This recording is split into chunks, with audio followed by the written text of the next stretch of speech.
E como é de praxe, iniciamos a nossa adoração, o nosso culto com oração.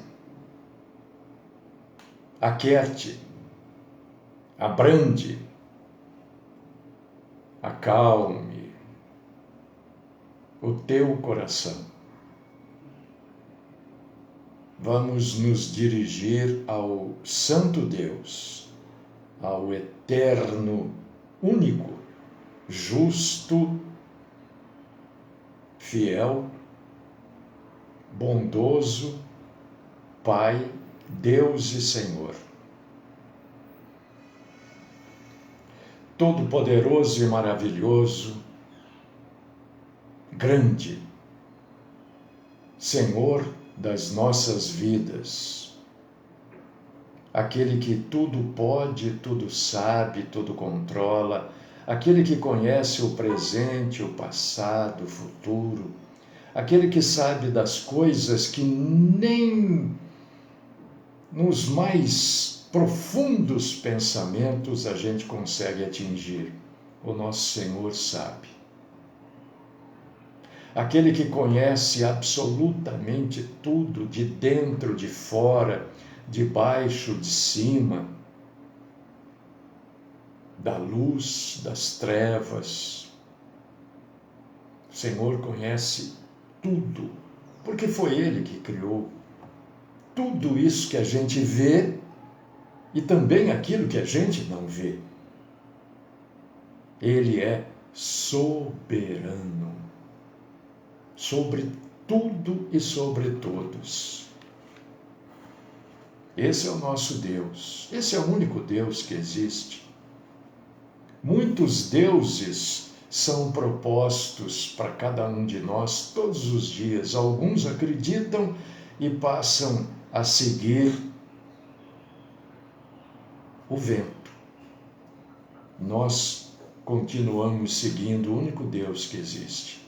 O Senhor, o grande eu sou, aquele que criou tudo. E de tudo que foi criado, nos criou também. Glórias a ti, Senhor. Recebe-nos, Senhor, na tua presença santa, na tua presença universal, porque para estar na tua presença, só pela tua compaixão e misericórdia, porque somos incapazes por nós mesmos de nos apresentarmos ao Senhor. É a tua bondade que nos atrai e permite que nós estejamos na tua presença. Aceita-nos como adoradores do Senhor nesta manhã. Aceita o nosso culto, aceita a nossa adoração em espírito e em verdade, e fala conosco, Senhor. Afasta de nós a mentira, as mentironas, as mentirinhas, e, se possível, não para o Senhor, mas pela tua vontade, os mentirosos também. Esta é a oração que eu coloco. Deposito debaixo dos teus pés santos, no nome do Cristo Jesus. Amém.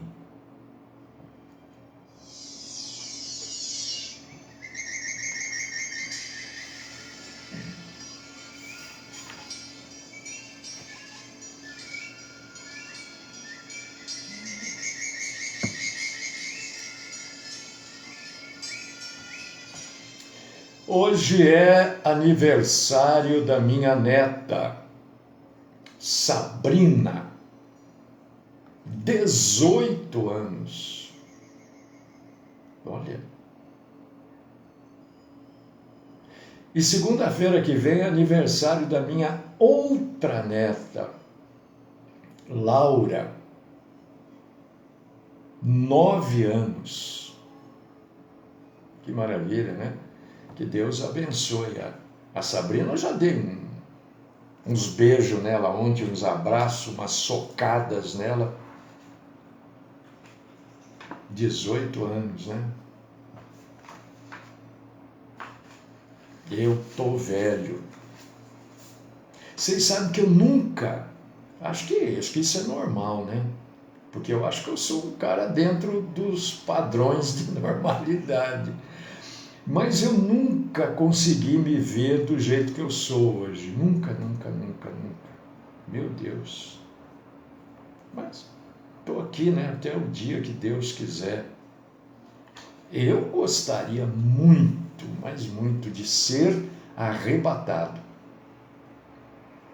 Mas, se eu tiver que morrer, o que eu vou fazer? Não dá para impedir, né? E hoje a gente vai falar, porque ontem teve esse negócio de Dia dos Pais, né? Meu filho até me deu presente, claro que eu aceito. Mas eles sabem, a minha filha escreveu: pai, eu sei que você não liga. É verdade, não ligo mesmo. Isso para mim é uma bobagem tão grande, né? Agora meu filho, o mais velho, me deu o presente. Eu gostei, aceitei e tal. Então hoje, esse negócio de Dia dos Pais aí, que eu acho uma grande bobagem. Isso é opinião minha, hein? Ninguém precisa acompanhar isso, né? Eu acho que Dia das Mães é uma besteira. Dia dos Pais, Dia dos Namorados, dia do que mais que tem? Ah, dia disso, dia daquilo, dia de... É uma bobagem, né? Bom, isso é tudo, a gente sabe que o motivo disso, isso tudo é criado e foi criado para movimentar o comércio, né? Para que o comércio venda. E muitos acreditam nisso. Gente, eu vou tomar esse golinho de café, porque isso aqui esfria, e o frio que tá, né? Outra coisa, eu ainda não mudei, estou aqui, olha eu aqui, no mesmo lugar, e vai começar uma obra aqui no prédio. Já era para ter começado hoje. Eu não sei como é que vai ficar esse negócio de barulho enquanto eu estiver morando aqui, né? Que eu espero seja por pouco tempo. Eu já quero resolver logo as coisas. Mas pode ser que durante os nossos cultos aí a gente ouça ainda barulhos e tal, porque já foi avisado que isso vai acontecer e vai até o mês de novembro, né? É normal. Quem mora em apartamento, quando tem obra, não é neste apartamento, mas é ao lado aqui, então o barulho vai, sei lá. Estou só avisando já, né? E hoje eu quero falar para vocês, Jaico, datas comerciais, né? Para comércio virar. Hoje eu quero falar sobre o nosso dever, agora isso é bíblico, tá? De influenciar os nossos filhos. Nós temos o dever no sentido de obrigação, de influenciar os nossos filhos. E eu quero falar isso, claro, com base, com fundamento bíblico, é óbvio, né? Mas eu quero dizer que grande parte disso que eu vou falar foi retirado de um livro que tem aí para vender, quem quiser ler, é um livro cristão. Eu não estou indicando, eu estou explicando. O nome do livro é Tal Pai, Tal Filho, o perigoso legado de Davi. Este é o nome do livro. Tal Pai, Tal Filho, o perigoso legado de Davi. Então, grande parte das coisas que eu vou falar aqui são trechos deste livro. A ideia é do livro, né? Acho que não tem nenhum trecho assim literal, né? Do jeito que está no livro, está aqui. Não, a gente lê e vai escrevendo as coisas aí, tudo bem. Então, a gente sabe, a Bíblia nos ensina, e como ontem foi o tal do Dia dos Pais, né? Vamos falar disso. Que a Bíblia mostra isso para a gente. Esse livro também mostra que a gente não tem, na verdade, poder nenhum para converter os nossos filhos, os nossos netos. Não tem poder nenhum. A gente fala, a gente explica, né? Ontem, por exemplo, a minha netinha Laura, que vai fazer 9 anos segunda-feira que vem, se eu não estou, acho que é segunda, dia 19, deve ser segunda. Ela postou um vídeo no Instagram dela, que é coisa de criança, mas tivemos que dar um presta atenção nela, no pai e na mãe também, porque não viram, né? Então é o que a gente pode fazer. Não dá para ir além disso, não dá. A gente não consegue controlar as pessoas.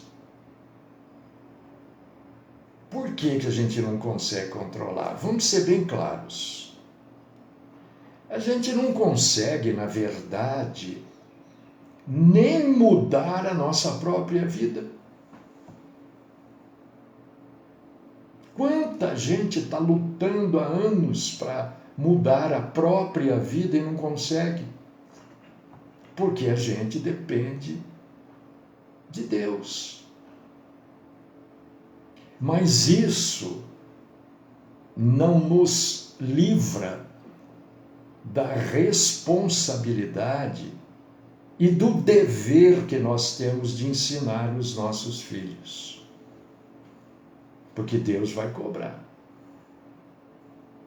Ai, mas a minha personalidade... Não. Às vezes a gente foge no sentido de não querer criar polêmica, discussão, ou até perder a amizade da pessoa, né? Que nos é sempre... As amizades são coisas boas, importantes, né? Então, às vezes, a gente nem entra no assunto. Mas cada um de nós tem o dever de ensinar o filho. Se ele vai aprender, se ele quer seguir ou não, deixa de ser problema nosso. Agora, é o que Deus faz com a gente. Deus deixa para a gente a palavra dele, é o ensino. Ele obriga? Não. Agora, o que a gente precisa seguir o exemplo. O nosso exemplo é Deus. Quando a gente não segue a palavra de Deus, a gente sofre. Quando a gente sabe que a pessoa não está seguindo a palavra de Deus, está sofrendo, e a gente vai lá paparicar a pessoa, nós estamos indo contra o nosso Senhor. E com os filhos é a mesma coisa. Uma das principais tarefas que nós pais, eu, além de pai, eu sou avô, né? Que nós temos é ensinar a palavra de Deus aos filhos.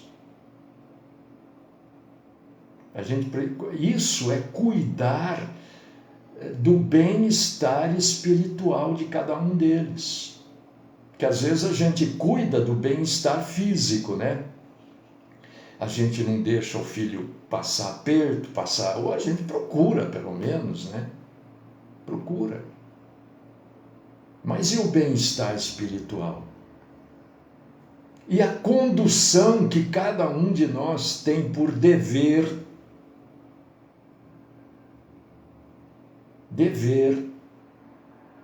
levar esses filhos para Deus. Ah, mas ele não ouve, ele não quer saber.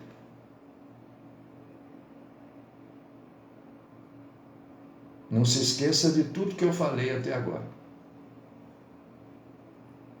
Não se esqueça. E este livro, até esqueci aqui o nome do livro, que eu não anotei. Tal pai, tal filho, o perigoso legado de Davi. Esse livro, eu não estou fazendo propaganda, não. Eu estou falando que eu extraí de lá. E é isso que eu estou falando.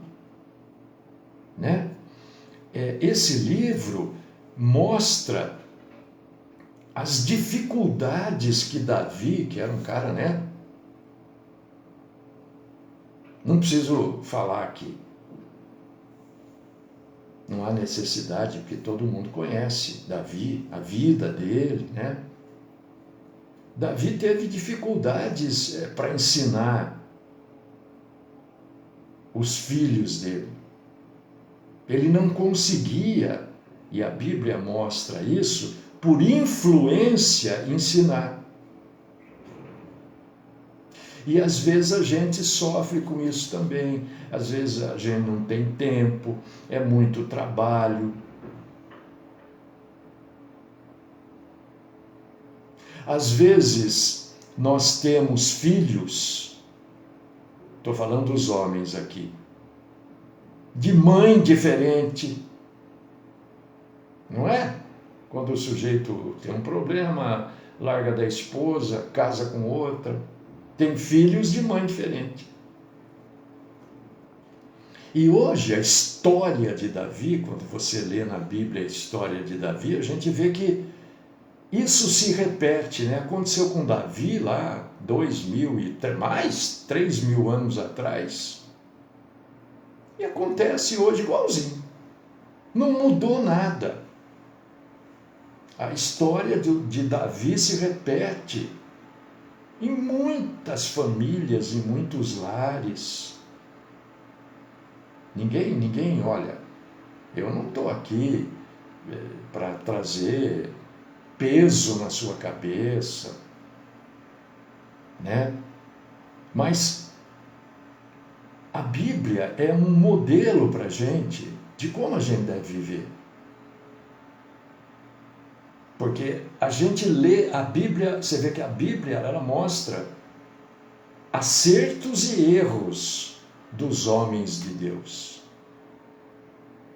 E a gente, quando lê a Bíblia, a gente vê os acertos e os erros. Para quê? Por que a Bíblia é tão transparente assim, de mostrar os erros? A Bíblia não esconde erro de nenhum homem de Deus. Para a gente não incorrer no mesmo erro. A gente, através dos erros que a Bíblia mostra, a gente é motivado a acertar. Então, eu convido você, meu irmão, minha irmã. Mas eu não tenho filho. Você não tem hoje, mas amanhã você vai ter. Convido você, né, a abrir a sua Bíblia, ou anota aí, depois você lê, né? Porque eu não vou ler tudo aqui, não vai dar.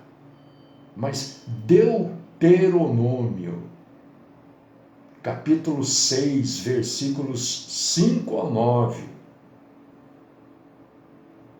Salmo 103, verso 13. Eu vou repetir, porque eu falo sempre e parece que as pessoas continuam no erro. Quando a gente erra no pequeno, a gente erra nas coisas grandes. Salmo não tem versículo. Salmo tem verso. Porque os salmos ou são letras de músicas ou são poemas. Então são versos. Não existe Salmo 103, versículo 3. Está errado. É Salmo 103, verso 13. Entendeu? 2 Timóteo, capítulo 3, versículo 3. Hoje, as famílias estão terceirizando a educação dos filhos, né? Hoje eu tenho lá uma pessoa que toma conta ou joga para a escola, né? E aí eles acham, os pais, hoje a maioria, não todos, é claro, acham que o professor é que tem que educar o seu filho. Na minha época, eu ouvia muitas professoras assim: você não tem educação, seu pai e sua mãe não lhe dão educação, porque a educação é dada em casa. A escola ensina, não educação, pode também ensinar educação. Boas maneiras, bons modos, bom comportamento, pode também, mas não é obrigação, função da escola. Isso é obrigação do pai e da mãe. O pai e a mãe que tem que ensinar. E hoje, quando uma professora, um professor, tem muitas professoras aí e professor, deve ter uns 4 professores aqui que nos acompanham. Né? Às vezes dá uma dura, uma reprimenda firme no aluno, o aluno vai lá choramingando para a mãe, aí a mãe arruma tempo de ir na escola reclamar do professor ou da professora. Aí arruma tempo. Eu já falei aqui, e vou repetir porque eu não sou candidato a nada e nunca serei, pela graça e misericórdia de Deus. Porque um homem de Deus não deve se envolver com cargos eleitoreiros ou eleitorais, né? Para mim, na minha cabeça, creche é para pai e mãe que trabalha. E eu tinha que levar lá a carteira profissional. Trabalha? Está trabalhando, então a criança pode. Não trabalha? Por que a criança vai ficar aqui? É você que tem que cuidar, mãe. Não foi você que fez? Fui eu que fiz, eu como cidadão? Não fui eu. Nem você, foi o pai e a mãe. Então, se o pai está trabalhando, ótimo. E a mãe? Não, olha, estou aqui, eu trabalhei, até estou aqui desempregado. Ah, bom. Depois de 2 meses, chama lá, como é que é? Arrumou um emprego? Na minha opinião. Agora, os prefeitos não fazem isso porque isso tira voto, né? Isso tira voto. Então fica aquele bando de criança nas creches, entendeu? Né? Com muitas vezes pai e mãe sem fazer nada em casa. Mas isso, enquanto a obrigação de educar é do pai e da mãe. É isso que eu estou falando, tudo isso para dizer isso, né? Existem mesmo famílias que o pai e a mãe são obrigados a sair cedo de casa, trabalham, né? E aí, por uma questão de sobrevivência, porque esse país é completamente penso, né? Nesta questão de sobrevivência, pouquíssimos têm muito e muitos não tem pouquíssimo, né? E nesse caso está certo a criança ficar numa creche. Aí eu acho que está correto o pai e a mãe trabalhar. Agora, se um não faz nada, tem que tomar conta do filho.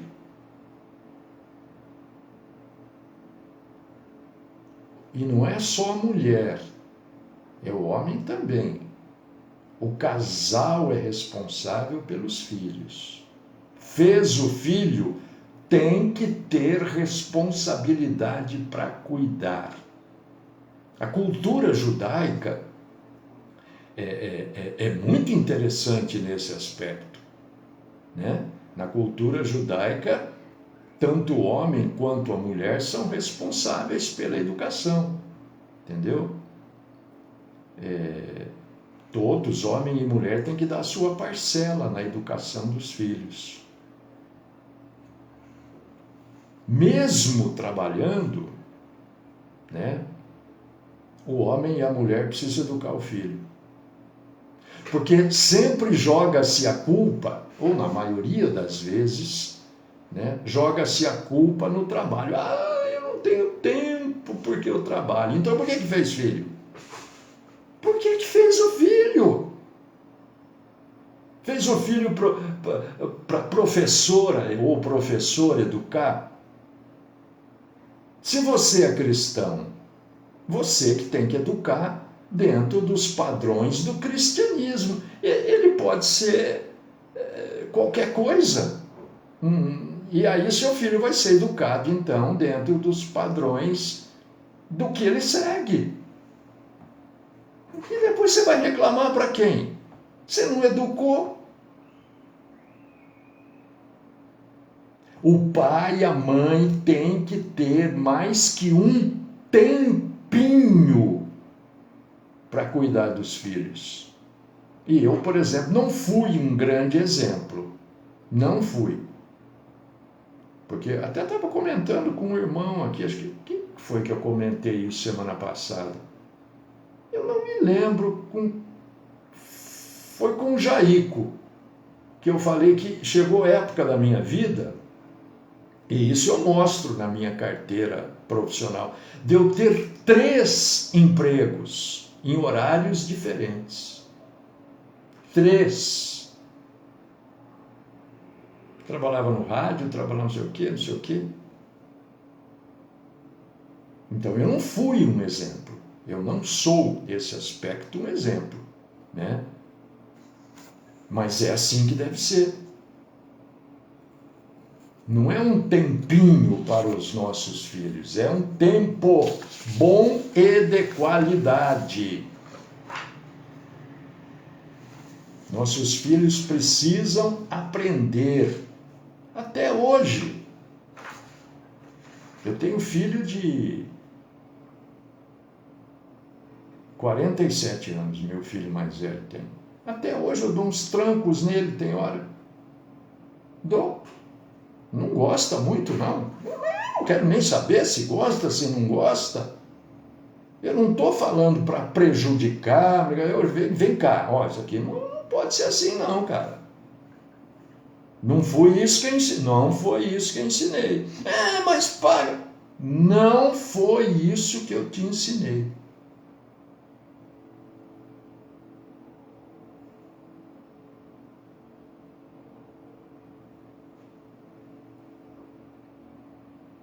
A gente não pode nunca se descuidar da instrução bíblica, porque quando eu tive meus filhos, eu não era convertido.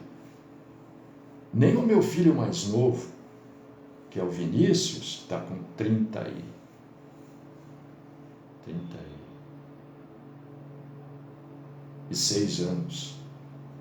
Né? Eu não era convertido, depois que eu fui me converter. Depois. Mas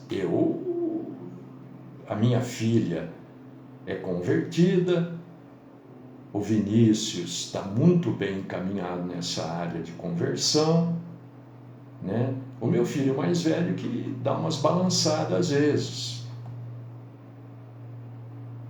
Não estou falando mal, estou falando na área da conversão, mas eu não me descuido da instrução bíblica. Hoje eu não me descuido. Mas naquela época eu não tinha. Então, naquela época eu era envolvido com tanta bobagem que hoje eu tenho pena das pessoas que se envolvem com as bobagens que eu fui envolvido. Então, quando a gente pega o texto de Deuteronômio, capítulo 6, que é o texto hebraico do Shamá, né? Lá a ideia que esse texto de Deuteronômio 6 é que a palavra de Deus precisa ser encarada na família como prioridade. Então, a palavra de Deus, vamos jogar abertamente nós aqui. Estamos nós conversando aqui. A palavra de Deus é prioridade na sua casa? Porque depois você vai reclamar para quem? Mas eu não era, mas eu também não era.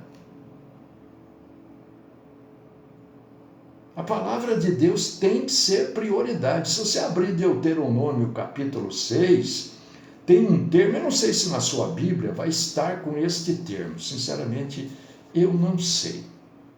Mas você vai ler lá que tem um termo inculcar. Inculcar. De repente mudaram esse termo. Eu gosto de usá-lo de vez em quando. Inculcar. Sai em português. Né? Por quê? Este termo no hebraico, ele tem um sentido como se fosse de gravação. A pessoa gravar na cabeça dela. É como se você abrisse a cabeça dela, colocasse lá o que você falou e fechasse de novo. Isso que o termo diz. Inculcar. Não é apenas uma repetição, mas é falar ao coração das pessoas. É isso que Deus, através do seu Santo Espírito, faz conosco quando a gente aprende a palavra dele, põe em prática e obedece. Deus inculca na nossa mente a palavra dele. E é assim que deve ser a palavra de Deus na nossa vida, como pai, como mãe, como avô, avó. A gente precisa inculcar.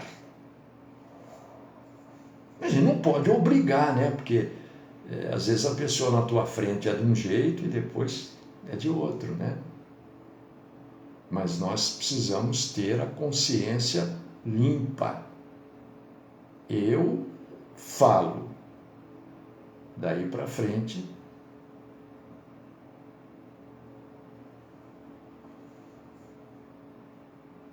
o ensino das coisas de Deus precisa partir da casa da gente primeiro. Não quer dizer que sua casa vai ser... Essa história, minha casa é um pedacinho do céu.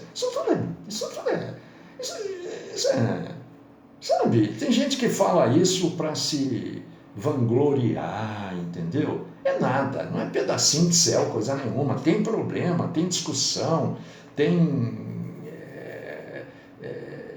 raspar ferro com ferro, tem toda a família assim. Mas nós temos que ter a posição. Ó, vem cá, a banda toca assim. Ah, é? Então pega o teu caminho. Cuida da sua vida. É duro, mas é isso que Deus faz com a gente. Chega para Deus hoje e diz assim, Senhor, eu não vou mais te seguir. O que Deus vai fazer? Nada. Nada, não vai fazer nada. É você que se vira. Então não foi você que falou? Se vira. Primeira necessidade, para quem que você vai correr? Vai correr para Deus. E o que ele vai ficar olhando para você lá? Você não falou que você ia se virar sozinho? Que você era, que você fazia, que você acontecia? É que a gente muitas vezes coloca, na maioria das vezes, nós colocamos a emoção na frente da razão. Deus não é um ser emocional. O cristianismo não vive de emoções. O cristianismo vive da palavra do nosso Deus. O ensino da palavra de Deus no lar não é uma opção, mas é um mandamento de Deus. Se você não faz isso, você não está cumprindo. Eu vou falar do Velho Testamento, mas vou falar do Novo também. Então não é uma verdade absoluta, não é uma verdade só para o povo judeu, é uma verdade para todos os cristãos. Êxodo capítulo 20, versículo 12, Levítico capítulo 20, versículo 9, 2 Timóteo capítulo 1, versículo 5.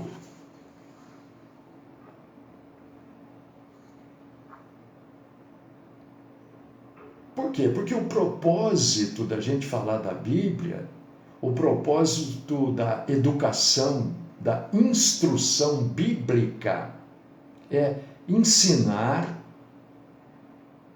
no contexto de hoje, os filhos, no contexto de todos os dias, ensinar todas as pessoas a temer a Deus e andar nos caminhos do Senhor, e amar o Senhor, e ser grato a Ele, e servi-lo de todo o coração e de toda a sua alma. Isso está tanto em Deuteronômio, capítulo 10, versículo 12, como está em Efésios, capítulo 6, versículo 4.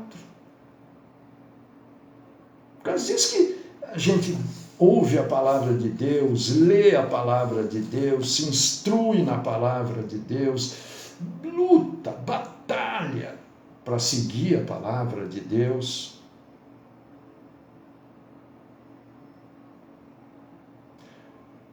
O cristão, segundo a Bíblia, deve, é esse verbo, deve proporcionar aos filhos uma educação teocêntrica. O que é isso?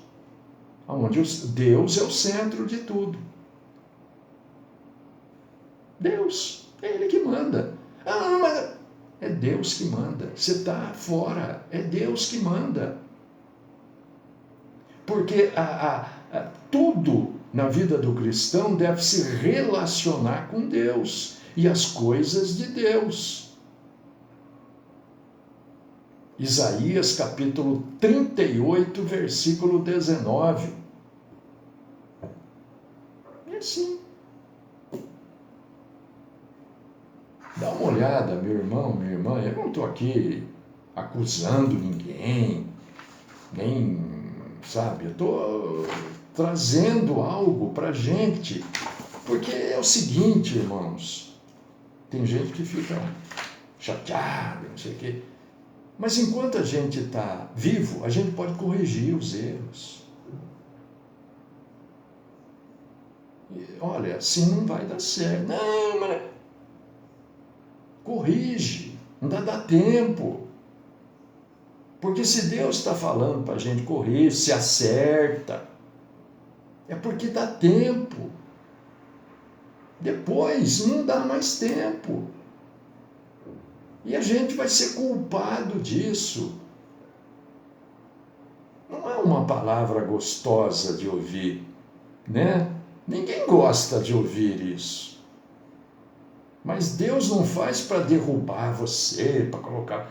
Deus faz para você segui-lo melhor do que você estava seguindo hoje. Amanhã você vai seguir melhor a Deus. Ele é o centro da nossa vida. O centro da nossa vida não são as nossas coisas, a nossa maneira de pensar, não. É Deus é o centro da nossa vida. Opa! Piscou a luz aqui.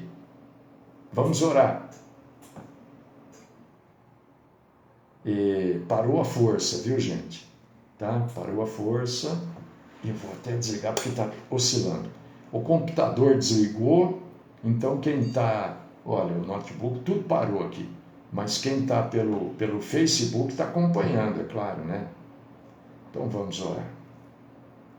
Deus querido, Pai Todo-Poderoso, nós queremos louvar, glorificar, exaltar, bendizer o Senhor. O Senhor é bom, o Senhor nos ensina todos os dias. Todo dia o Senhor nos traz um novo ensino. E este ensino nos aproxima cada vez mais do Senhor. Ajuda-nos, Senhor, a sermos corajosos o suficiente para fazermos em nós as mudanças que o Senhor propõe que são necessárias. Continua falando conosco sobre este assunto e nos livrando da mentira, do mal, da fraqueza. Traga-nos de volta, Senhor, ao verdadeiro caminho. Esta é minha oração no nome do Cristo Jesus. Amém.